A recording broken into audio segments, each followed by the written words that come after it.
big thumbs up. Just finished watching Lord of the Rings, Two Towers. Glorious IMAX presentation here in Ikebukuro, Tokyo. Grand Cinema Sunshine. And oh man, yeah, it's I would say it's a lot different from Fellowship of the Ring. It means doing different things, but it really showcases the weakness of Amazon's Rings of Power. It just, I mean, it really highlights all the things that they're not doing right in the Rings of Power, and I'll talk about that in a bit. But yeah, Two Towers in IMAX, you know, especially when the was it Treebeard makes that war cry that finally brings all the Ents. Battle of Isengard, just this thunderous sound. Glorious IMAX. Yeah, Lord of the Rings, fantastic. I mean, Fellowship of the Ring a couple weeks ago, and this week Two Towers, and in a couple of weeks, November, will be the conclusion of one of the greatest trilogies ever created.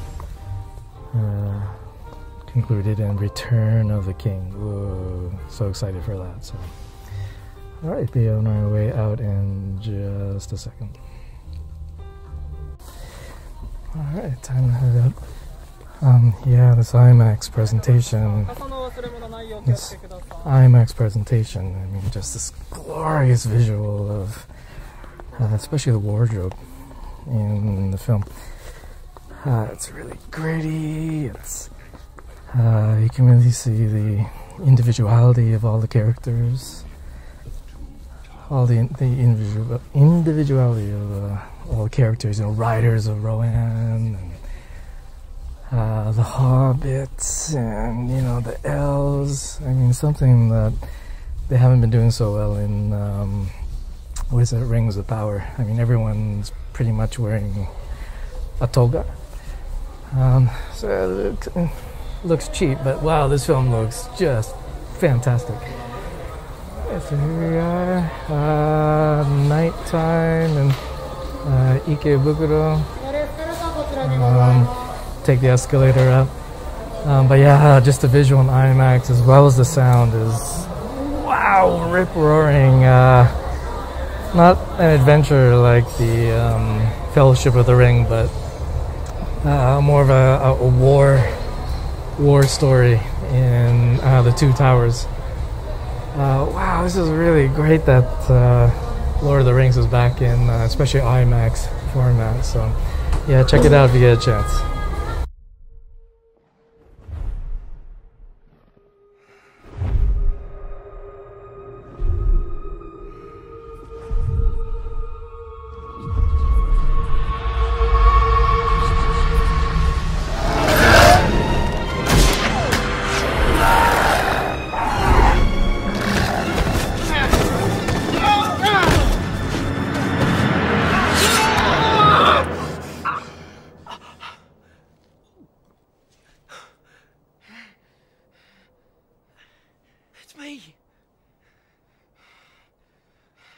It's your Sam.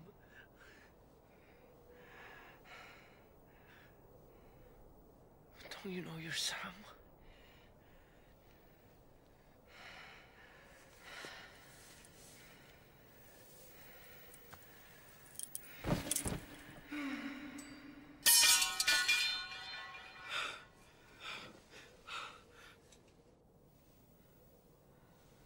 I can't do this, Sam.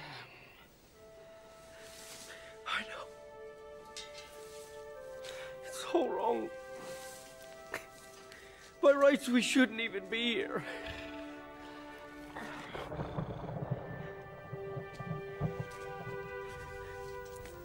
But we are.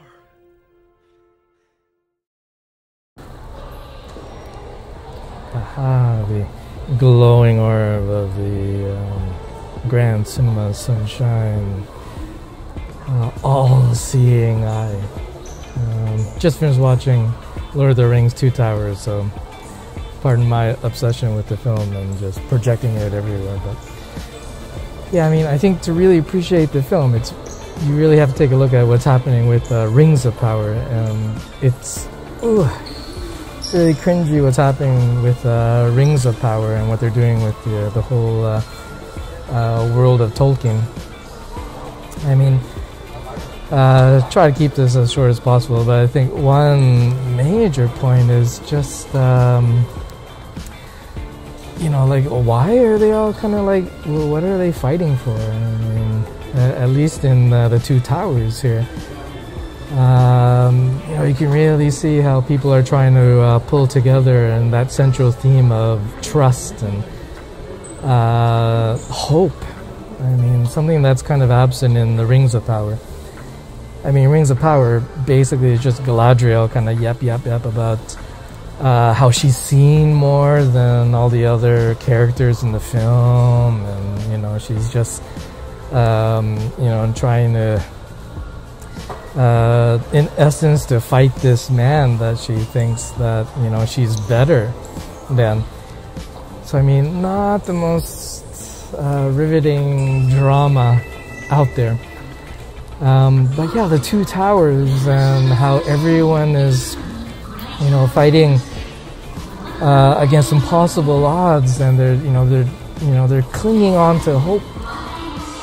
Forces of Sauron and forces of Isengard, just too much to handle. So it's great to hear how the characters interact, trying to keep what little hope they have left before and during the battle that they have to fight.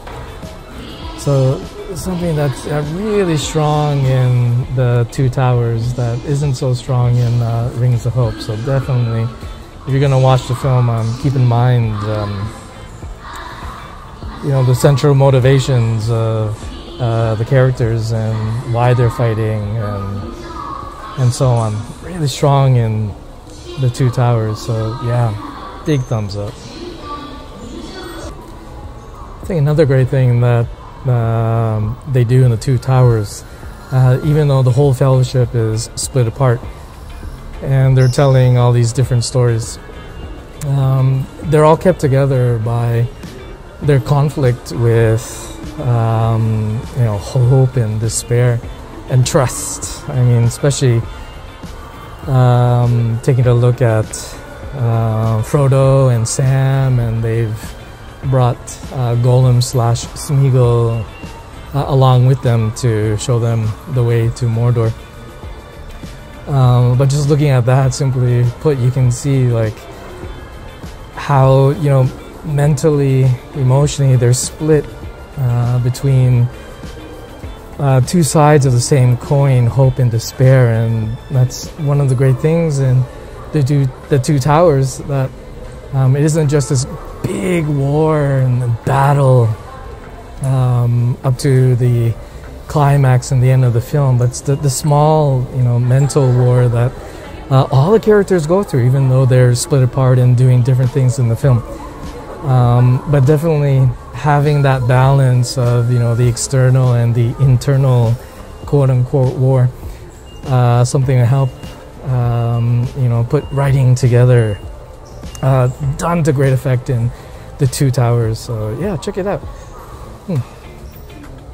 Alright, the rain has stopped. I mean, early October, and whew, it's really chilly out here in Tokyo now, but at least the rain stopped.